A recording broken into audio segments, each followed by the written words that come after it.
Well, good morning, everybody. Thank you for joining. This is Jerry Zion. I'm the Global Technical Training Manager at Fluke. I'll talk to you more about that in a minute. Today, our topic is tricks and treats of electrical safety and trying to make some sense out of some particular testing situations, but we're also going to review kind of what's been going on relative to electrical safety standards and where in the world each of them applies. So without further ado, there we go. I'd like to introduce my friend Justin Ross, who is the owner of RossCo Solutions. Justin? Hello, I'm Justin Ross. I am the Fluke Race Safe Channel Partner for Pennsylvania, New York City, and New Jersey, and help out Jerry every now and again with these presentations. So it's a pleasure having you all here today, and look forward to doing this with you. Yeah, I have a lot of respect for Justin and his long experience. And of course, I have long experience as well. Let's get going on this. What we're going to cover today, as I said, is why electrical safety testing is still important to reduce the risk of injury or death to the patient, and what has changed in both the international standards and while it's not a standard, it's an electrical code, the NFPA 99 here in the United States. And we'll treat you to some tips and tricks about electrical safety, some interesting testing situations you probably will find yourself in. So just as a review, the nature and impact of electrical shock. Someone was asking before about what was the let go current, and it's actually in the I said 10 milliamps. Certainly by 10 milliamps, you can no longer let go. So it's really important that we pay attention to that. But all of those have to do with something called macro shock. That is, any shock that you can feel is a macro shock. And that includes both AC and DC sources. So a static electricity shock, like scooching your feet across the carpet and then zapping your sister, that's a static electricity shock. It's DC. All other forms of shock that you may get from things that are plugged into the wall are AC in nature. So if you can feel it, it's a macro shock. A micro shock is a shock you cannot feel, but the current is flowing anyway, and the current can be enough to interrupt the heart rhythm. So all kinds of things. We test since early 70s. We've been testing all electromedical equipment. Well, what does electromedical mean? It means medical devices that are electrically powered. So those are hospital beds. There's some things in surrounding environments sometimes. There are ECG leads in terms of conductive patient applied parts, transesophageal echocardiographic probes, and many, many others. If it's powered by electricity, whether it's from the wall or from an internal source like a battery, we need to test it to be sure it's electrically safe and the amount of leakage current that can flow in the body is kept within safe limits, because you can't eliminate it. It's always going to be there.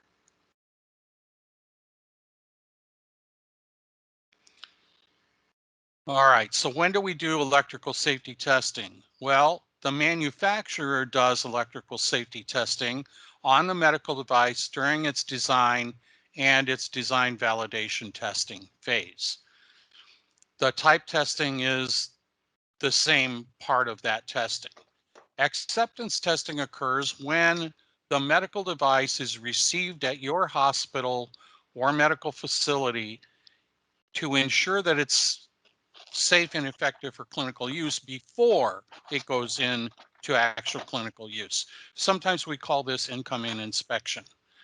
And it's just as valid to call it that, whether it's a brand new medical device that we're seeing for the first time, even if we own other models of the same brand, or whether it's coming back to us having sent that medical device away from the hospital for repair. When it comes back, we should be doing a new acceptance test. Routine testing, this is what we do on an annual basis or in accordance with NFPA 99 on a different kind of frequency of inspection. And certainly after every repair, we're going to do an electrical safety test.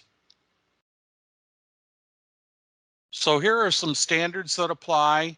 The international standards are part of IEC 60601. It's an overarching umbrella that treats all medical devices that are in terms of internationally in the world.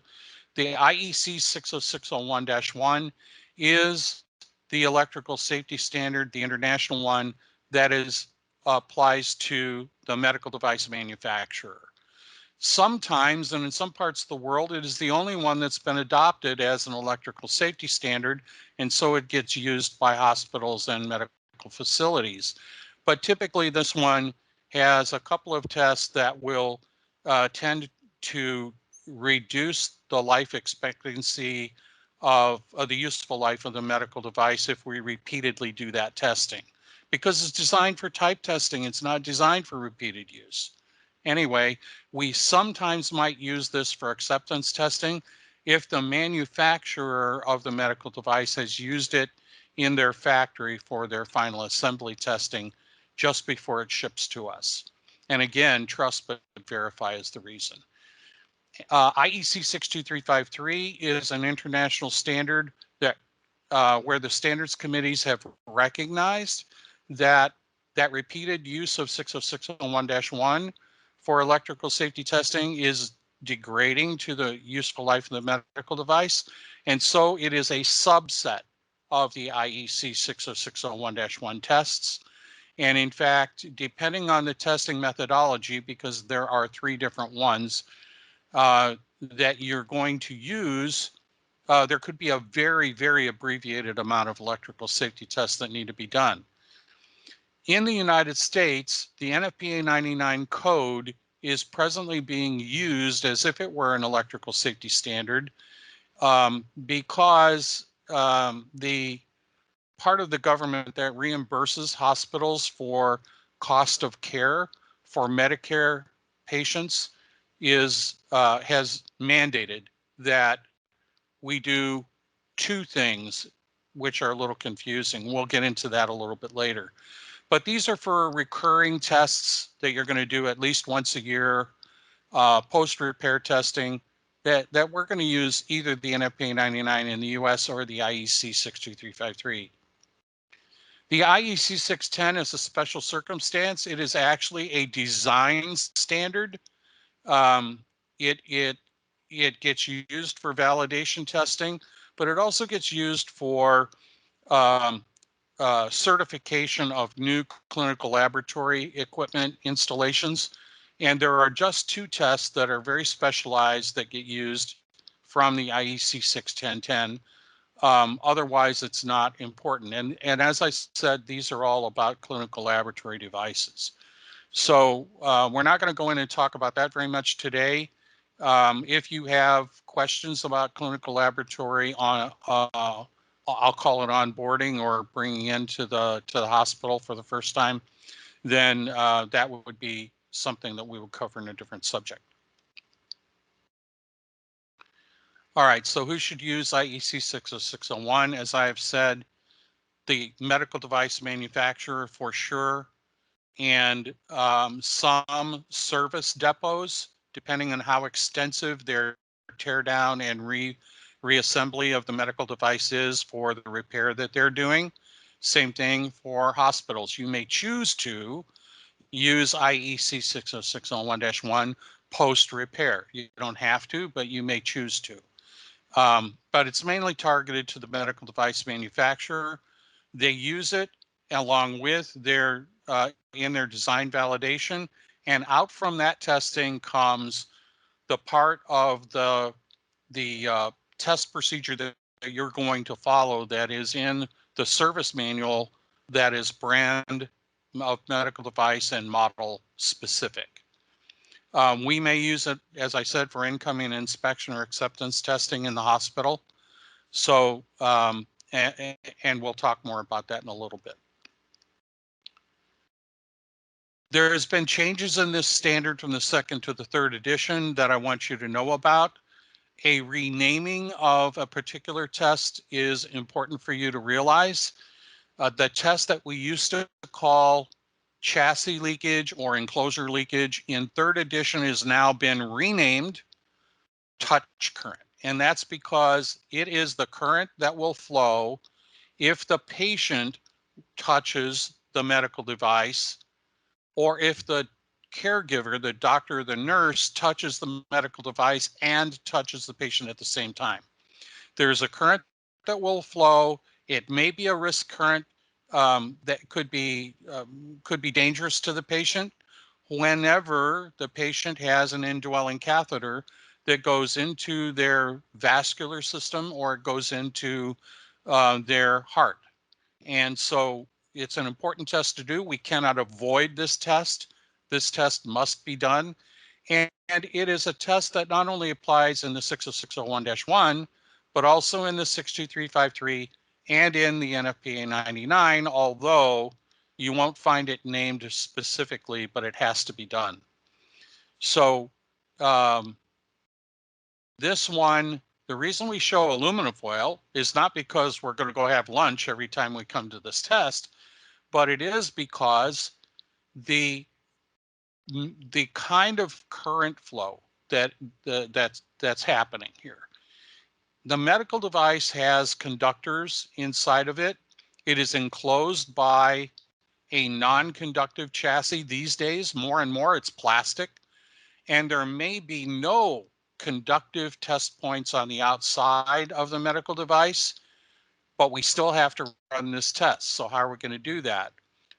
Well, if the patient or the caregiver touches the outside, those human beings are conductive, just like you and me. We are conductors of electrical current flow. And so if we have conductor, insulator, conductor, what do you call that? It's an electronic component. Go ahead. I know the answer now. Yeah. Go ahead. This is one that tripped me up myself. You essentially become a giant capacitor. Exactly right. Yeah, and this is a test, 20 years in the field, and I had never heard this or seen it until, about a year and a half ago when Jerry and I were talking about this. And it's something that we're passing on now. And the reason for the aluminum foil is because it's such a great conductor. And so what we do is we've been taking a piece of aluminum foil and folding it down so you have about 3 layers thick. So it's 10 centimeters by 10 centimeters, and then taping that right to the face of the device you're testing. So wherever you're going to touch it, if you're going to be using your touch screens or your buttons, the place where you're going to be handling or operating that medical device is where you want to tape this aluminum foil down and then connect that to your electrical safety analyzer. And that nice 3-ply thickness gives you a nice thick point to get your alligator clip onto. Exactly, because as I said, this can be a current that could be dangerous to the patient. And so we need to know the same 2 questions we always have to know about electrical safety. Where is the current flowing and how much is there? And that includes the single fault tests, which are open ground or open neutral. What happens? Where does the current go? How much? And where is it flowing? So this gives us the ability to not simulate, but duplicate the kind of current flow and make the measurements. So basically our aluminum foil and our electrical safety analyzer become the caregiver and patient combination, so we can measure how much electrical leakage current is there, and there are testing limits for it. And as I've said, you should not ever avoid this test. You do need to make the measurement and document it along with the other electrical safety tests that you're going to do. Hey, Jerry, and if you don't mind me jumping in there, you go back 1 slide for a second here for me. Awesome. Something I want to point out here is you see where it says 2nd and 3rd edition, 2005. Something we've been starting to talk about a lot with our customers is that standards change over time. And are you following the most recent or the most up-to-date version of that standard? As things have changed, are you still following it? Right down to maybe taking your service manuals off the shelf every now and again and making sure you have the most recent version of it, and the tests that you're performing are what you still should be performing. Yeah, as a matter of fact, Justin, you bring up a good point there. When I was in the Navy, we had many things, many documents that we had to keep up to date. Um, and so we had what we called errata. Medical device manufacturers send you errata. They send you notifications that say specifically what things changed in their specifications, what things changed in their service procedure, in their test procedures. So you need to be doing a good job of your uh, uh, service manual library. Be a librarian. The librarian keeps up with those errata. Make sure the page changes have been made. Make sure you understand what changed. And then from there, you roll it into whatever part of your workflows, your test procedures that you follow. So your test procedures are up to date with that most recent version. And then you might take one more step, and that is a policy statement in your manual that indicates we keep current with the manufacturer's notifications. And that will help you on audit trail, which we'll talk about a little bit more later. All right, so now the IEC 62353. This one, as I said, is the one that's designed by the standards committees to help us with our OEM field service, third-party service providers, hospital-based biomeds. These are the electrical safety tests that we will do periodically with whatever the frequency of inspection we are doing for electrical safety. Most of us are doing it electrical safety at least once per year and post repair and incoming inspection. So those 3 times. Well, we can use 62353 on any or all of those 3 times. And when we decide what is the most what testing methodology from 62353 we're going to follow for a particular branded model is in that incoming inspection step. So it's really important, if you're going to follow 62353 and the manufacturer doesn't specify exactly, then you will need to make a decision. The testing methodology decision is based on some questions that are built into a decision tree in that standard to help you choose whether it's which of those 3 testing methods that should be used based on the design of that particular medical device.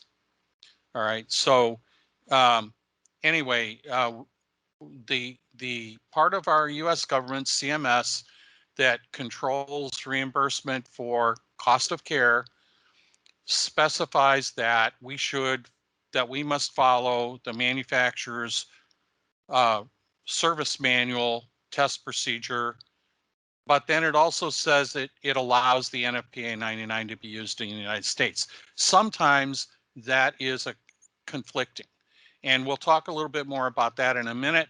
But 62353 is appropriate, certainly appropriate to be used in the hospital because it doesn't have those tests that would otherwise degrade or reduce the useful life of the medical device. All right, how about an NFPA 99? Well, clearly it's people in the United States, and almost, if you ask any biomed in the United States what electrical safety standard they follow, you will get almost 100% of them saying NFPA 99. And even this controversy between, is it NFPA 99 or is it the international standards, which one? And by the way, when? I mean, you say you follow NFPA 99, but you also say that you're following the manufacturer's service manual test procedure. If that test procedure is following IEC, then you just made a liar out of yourself. So you better cover this in your medical device quality assurance policy and indicate in there, for electrical safety, we will follow the manufacturer's service manual test procedure, including any international safety standards that it applies, at all other times, we'll follow NFPA 99 or whatever it is that you're actually going to do. It's appropriate to clearly state that, and that's what keeps you out of trouble on audit trail. The other thing is, and this may come up a little bit later also, but Justin, you had some advice about a gotcha where the auditor was a state agency, which, by the way, can shut your hospital down. So Oh they're yeah. kind of important. What was that advice or that incident that you or circumstance that you ran into?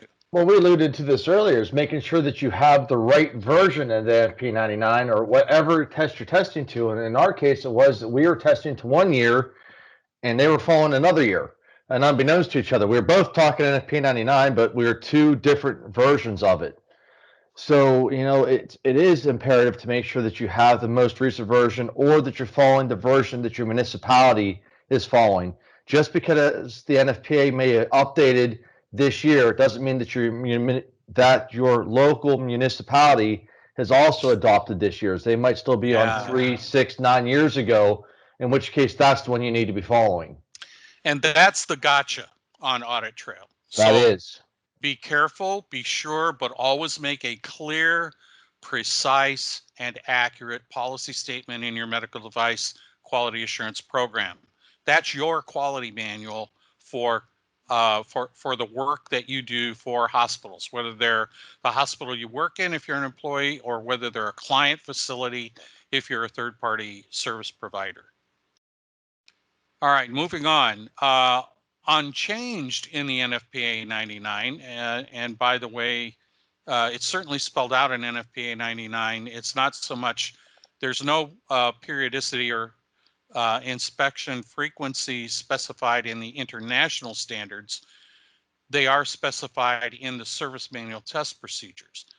So it says that the electrical safety test instruments shall be tested periodically, but not less than annually for acceptable performance. Well, what does that mean? It means you need to have your safety analyzer calibrated every year. That's what it means. And when we say calibrated, remember we're Fluke. And so it's really important to us to make sure that there is a traceable test calibration done with not just a test certificate, but a traceable test report. And you may or may not get this if you're using on-site service to maintain your calibrations on your test instruments. So just be sure.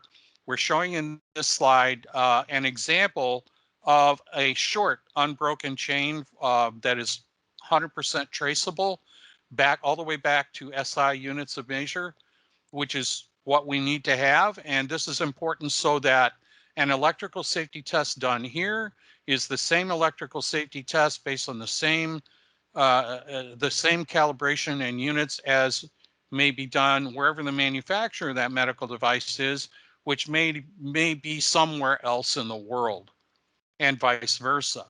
So in this case, we're talking about DC volts. It's just one parameter out of many that should show up on the calibration certificate and the report for an electrical safety analyzer. And then the fact that you get both the certificate as well as a complete test report that includes the test instruments. We also call those standards, by the way, test instruments that were used to perform the calibration, their last calibration date, and their uncertainties of measurement, because those add on to the pass-fail test limits that you're used to. So those uncertainty test limits give you more information about that calibration, and you will ultimately need those if and when the biomed shop is treated as a calibration laboratory, because that's what you're doing when you're doing your test, your inspection procedures, your PMs, preventive maintenance. You are calibrating that medical device. So anyway, just a word on traceability and calibration requirements under NFPA 99. All right, other changes. So there used to be a test called lead to lead leakage current test.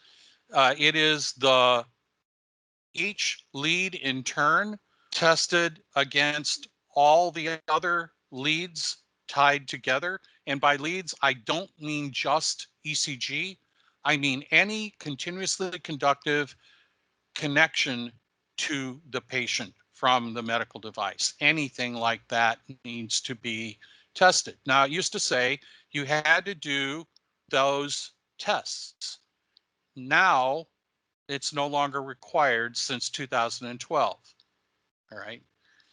And we have a different thing that we're going to do instead that I'll get to in just a little bit. But that test is no longer required. What we would do is just just do a worst case maximum leakage current for those patient connections. We'll talk about that in a minute. So when we do that maximal test with all the leads potentially being able to be tied together, we provide you with an easy way to do that. That's a standard accessory, so everybody does it the same way. It's called the 1 to 10 adapter, not 1210, 1 to 10 adapter, meaning one test lead coming out and up to 10 other leads connected to this device, this accessory. And it just shorts all of those together so they're treated all as one applied part, one patient connection.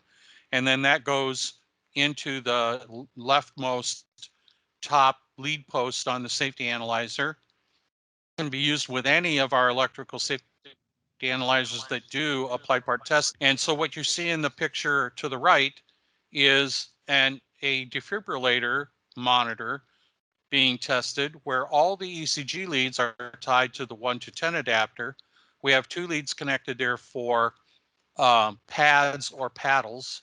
And then you have two more available should, for example, the pacemaker leads be separate and not part of the pads or paddle. And this one, I like to take, where those last two stainless steel posts are at, I like to take one more lead that comes with the ESAs and attach it there, and then you can use that for checking your SpO2 ports, your COM ports, your high-level ECG, any of those other ports that your manual calls out. This way you can connect the entire defib all at one time. And, when you're talking about your leads there, Jerry, something that's kind of cool to note anymore is, this is a big time-saving thing, not having to test all those individual leads. But also, now, most of the leads we buy are all molded together anyways. So if you have a bad one, you're going to replace the whole set. There's not like it was back in the day where you could change out your left leg or your right leg or V1. Now it's all one big piece anyways. Yeah, so it could be the whole ECG lead set. Yep. Or sometimes it's the entire trunk cable. That is not only those, but the whole cable going back to the front end of the device. So this also gives you the ability to hook up to 50 leads at one time. I mean, if you look, you have 5 ports across the top of the ESA. You could put 5 1 to 10 adapters. Exactly. That's a big ECG. One note of caution, this is about electrical safety.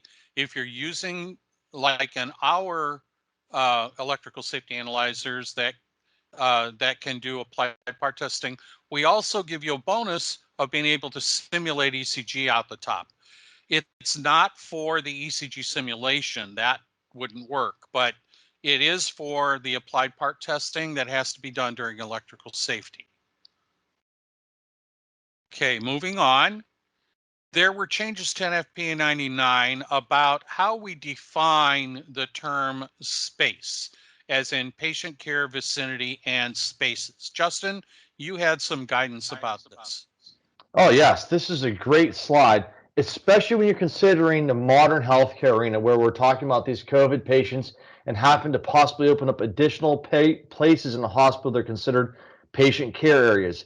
What this defines as a patient care area is a 6-foot circle, or think of like a big bubble around the patient where the medical equipment's located. So the 6 feet around the patient is considered the patient care area. So if you happen to have a patient in the hallway and you have a piece of medical equipment out there, that could be considered a patient care area. Now, and it also goes up to what, 7.5 feet off the floor, Jerry, I think. So yeah, that's what it shows on the illustration. Yeah. So your Yeah. monitors on the wall or your surgical lights can also fall into patient care vicinities now. So it's another way of looking at what are and what are not these patient care areas, and then applying it to what electrical safety tests or other tests you may or may not have to be doing. Right. So this harmonizes requirements that were in the NFPA 70, Chapter 6, so that they're both parts of the NFPA code say the same thing. So, but be aware of this because it could bite you on audit trail if you're not if you are not treating or thinking about your patient care areas in this particular way. This is something that the reason that we're saying it is because we have input from people just like you who have been hit on audit trail because they weren't thinking about it quite in this way. Okay. So other things that were eliminated in the 2005 edition. Um, so these were the lead to ground, patient lead to ground. That is each patient lead to ground. Instead, we tie them all together and measure leakage to ground. So don't get nervous. We just reduce the number of tests that have to be done, because when you tie them all together and measure leakage to ground, it's a worst case measurement. If it fails that test, now you stop doing the testing and you're troubleshooting to find out where your culprit is. The lead isolation test. This is 100% of mains, or in the terms of IEC 60601-1, 110% of mains. But lead isolation is mains on applied parts, on all applied parts, all continuously conductive patient connected things. So that test has been eliminated in the 2012 edition of NFPA 99. And the test of leakage current between one lead and all other leads, as I said, those are now gone. We're just doing a worst case patient leakage to ground and single fault test, open, neutral, open ground, in order to get that information. Okay, and again, this wasn't an effort, NFPA's effort to streamline the regular testing so that you're not spending so much time just doing electrical safety tests, and you can get more time, therefore, to go and do the other performance tests on other functions of the medical device that are necessary for you to have measurements and have evaluated. All right, now we come to a subject that we apologize for not having done a much better job explaining up until now. And it is a function on all of our electrical safety analyzers called point-to-point testing. And so you may ask, well, what does that mean? Well, it means that sometimes the medical device is permanently connected to mains, and you are not allowed to break open those connections. You're not allowed to disconnect grounds. You're not allowed to disconnect neutrals. You have to do a worst case, basically touch current test on the particular medical device. So what are those? They could be blanket warmers. They can be treadmills. They can be floor centrifuges. They could be clinical laboratory devices after they've been installed and evaluated against IEC 61010. They can be CT scanners, MR, diagnostic X-ray rooms, and so forth. And there's application for certification of equipotentially grounded rooms. So in many of these cases, you need a very long test lead in order to get the measurements that need to be made. In other cases, you don't. It's not particularly challenging. Before I go on to big iron tests like CT and MR and things like that, Justin, you personally had an experience with some blanket warmers and some clinical lab stuff, yeah? Well, yeah, this will be one that I'll tell a story myself. You know, at one time, many years ago, I was working on a sterilizer and was so sopping wet from working on the valves.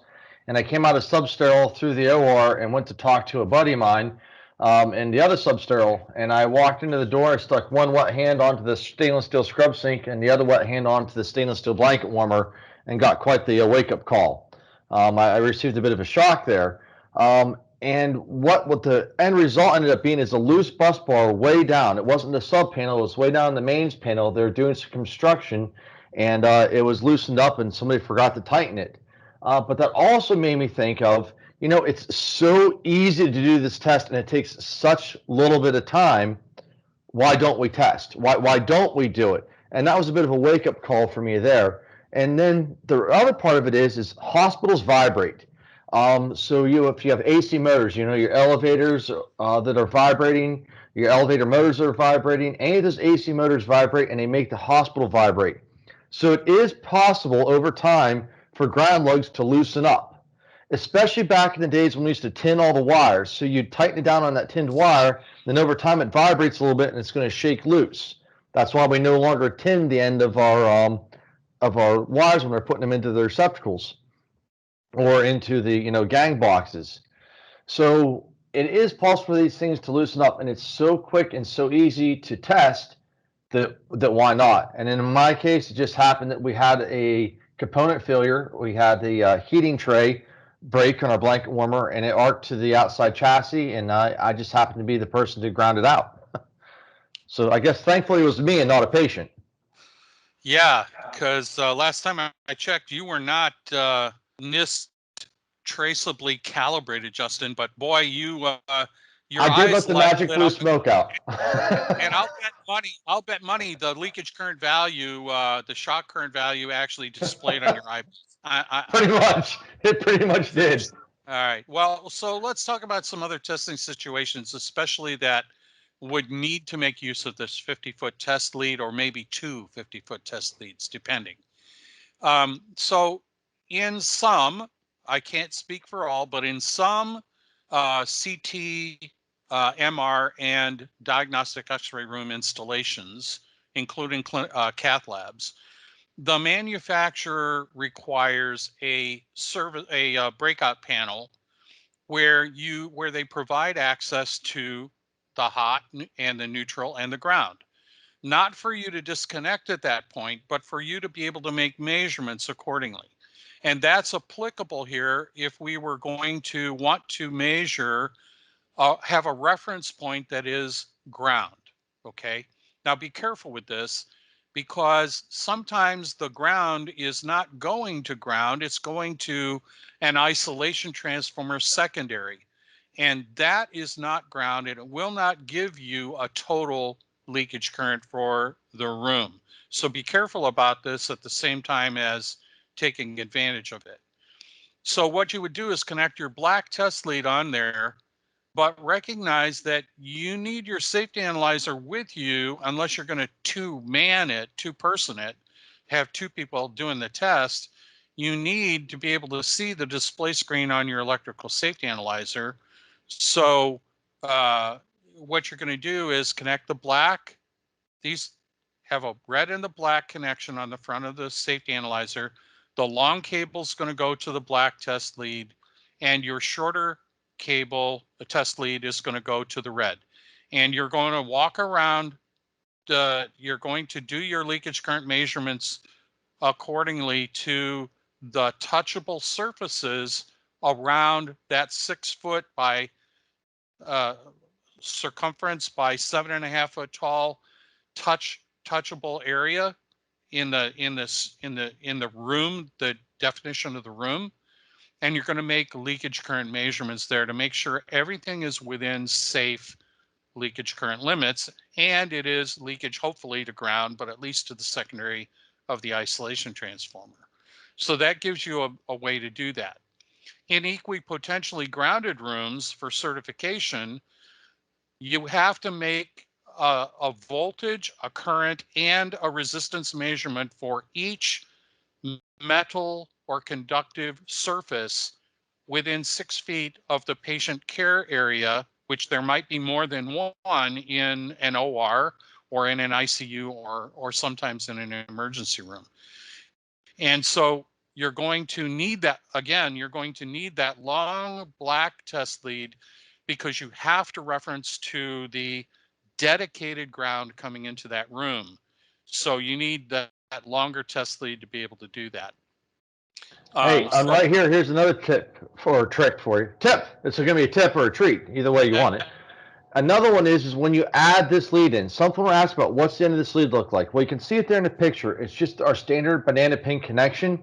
So you can either put on the alligator clip on the end of it or the test probe on the end of it.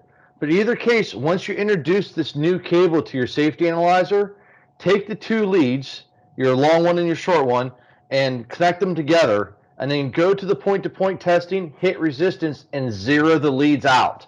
Anytime you change your lead, or at minimum every 30 days, make sure you zero those leads to get a good accurate reading. exactly right. Exactly right. So because you want the lowest resistance pathway to ground, and the only way you can assess that on ground resistance testing is to have done what you said, Justin. Exactly right. All right, I'm going to move on here to another subject, another testing situation that we're going to run into, and that is the testing of ultrasound transducers for electrical leakage. There are two different testing situations here. One is where we're doing the testing with all of the transducers connected to their diagnostic ultrasound system. And that one is not hard to do, but we're suggesting a testing method you may not have thought of. Why? Because who wants to carry around that testing basin and a bunch of, and have to create a saline solution and worry about is it conductive enough to do the test or not? You don't have a conductivity test meter with you. Most of us don't want to carry an extra thing. So simply what we do is we take some aluminum foil with us, and we take the ultrasonic gel and we put it on the face of the transducer and then wrap the aluminum foil around that transducer face. Why are we doing that?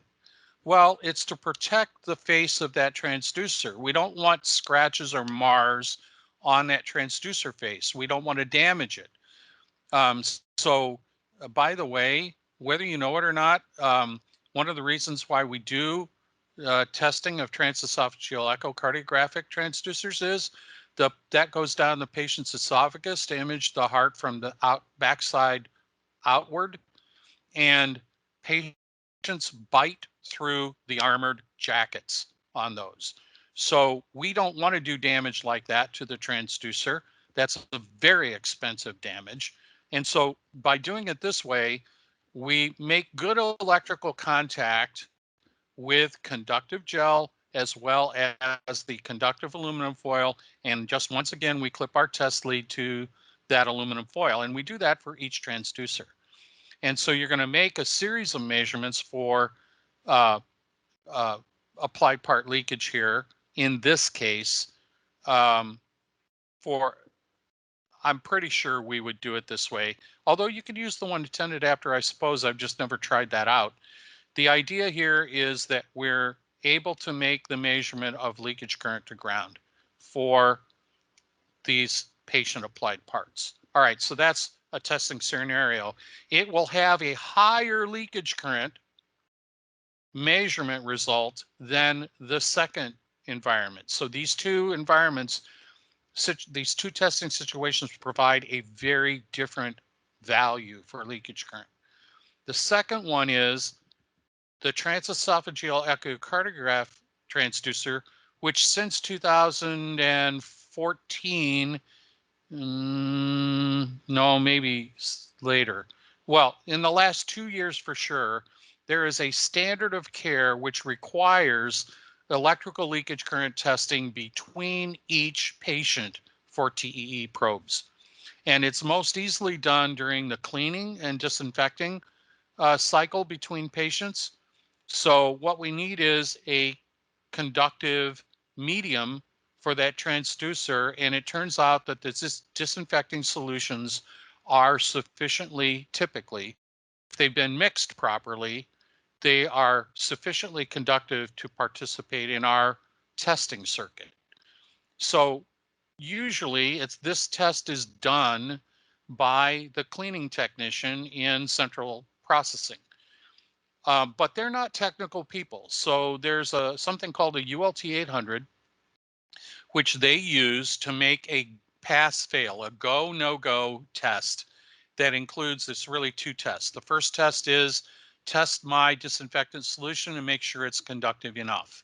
If I pass that test, then the next thing is to make the leakage current test using by putting the transducer in the disinfectant solution and connecting it to an adapter that we use to make a complete circuit, including the ULT 800.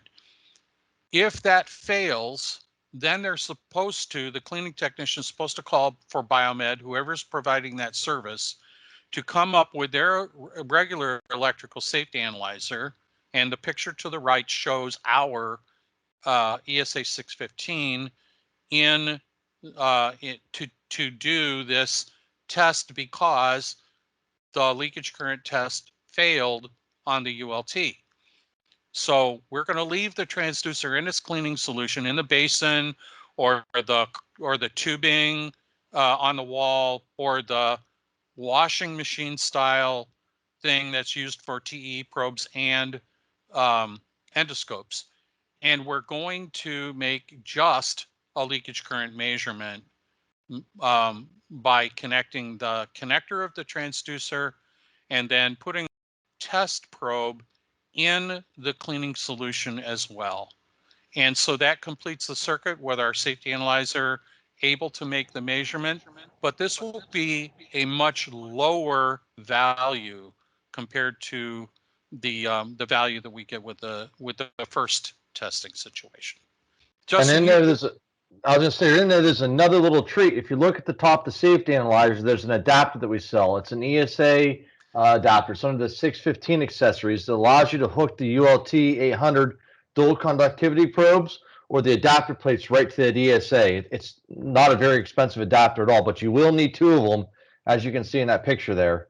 I guess you correct. can't see my fingers as I talk with my hands. Correct, So. because the transducer adapter and the ULT test probes use a different connector. And so we've made this little, I call it a pigtail, that kind of a connector mender so that we have the right banana lead to go into the applied part lead posts on the electrical safety analyzer and can make the connection to the standard connections that are sold with the ULT and its transducer adapters. Yeah. Yeah, and we got a great video of this on our it's on our website. It's underneath Advantage Training. If you go to the next tab down under Advantage Training, under the Knowledge Center, and then Advantage Training, the next one down is videos. And there's a video of how to do this test at the I think we use a 614 in that video. Yeah. Yep. So, and that's a different discussion altogether about what is the 614. Please go take a look. We have lots of explanation to help you understand which is the safety analyzer and what we're showing. All right. So a great recommendation, Justin. All right. So that is the things that we thought we were hearing the most often from all of you. And so we hope that we have answered your questions. If we didn't, shoot us an email. Let us know what it is your question is, and we'll be happy to answer it. We want to make a little pitch here also for our Empower webinars. So for all of this year, 2020, we have a new webinar series that includes ACI credits, continuing ed credits. So for those of you who have ACI certifications like me and like Justin, every year we have to maintain our continuing education and report it to ACI.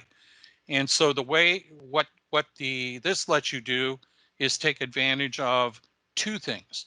The ACI credits that are available to you on the Empower series, and also something that works no matter whether it's our older webinars or the new Empower series, and that is a certificate of participation.